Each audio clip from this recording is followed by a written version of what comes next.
Good morning everyone, তোমরা সকলে কেমন আছো? আশা করি খুব ভালো আছো। আজকে সকালে আমার পড়ানো ছিল না, তাই ঘুম থেকে উঠতে একটু দেরিও হয়েছে। ঘুম থেকে উঠে ফ্রেশ হয়ে ভাবছিলাম কি খাওয়া যায়, তাই ভাবলাম অনেক দিন ধরে চাউমিন হয়নি, তাই ভাবলাম আজকে একটু চাউমিন করা যাক। তার জন্য আমি প্রথমে চাউমিনটাকে সেদ্ধ করে নিয়েছিলাম, তারপরে আলু, কাঁচা লঙ্কা, ক্যাপসিকাম আর পেঁয়াজ কেটে নিয়েছিলাম। তারপরে তেল গরম হতেই ক্যাপসিকামগুলো হালকা করে ভেজে নিয়েছিলাম। তারপরে কাঁচা লঙ্কাগুলোকে ভালো করে ভেজে তার মধ্যে আলু দিয়ে আলুগুলোকেও ভালো করে লাল করে ভেজে নিয়ে ওর মধ্যে ভেজে রাখা ক্যাপসিকামগুলো দিয়ে দিলাম, দিয়ে ভালো করে নাড়াচাড়া করছিলাম।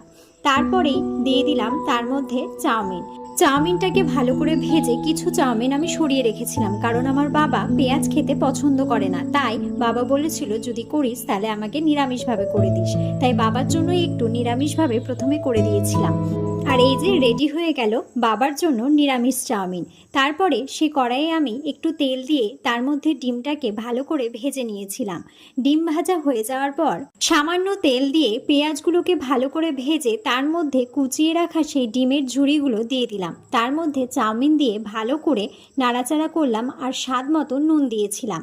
আমি কিন্তু এখানে কোনো সস ইউজ করিনি, বাড়ির ঘরোয়া পদ্ধতিতেই আমি এই চাউমিনটা করেছি। তোমাদের এই চাউমিনটা কেমন লাগলো অবশ্যই কমেন্ট বক্সে জানিও, আর আমার এই ছোট্ট ব্লগটা তোমাদের কেমন লাগলো সেটাও জানিও। আজকের জন্য এইটুকুই, টাটা।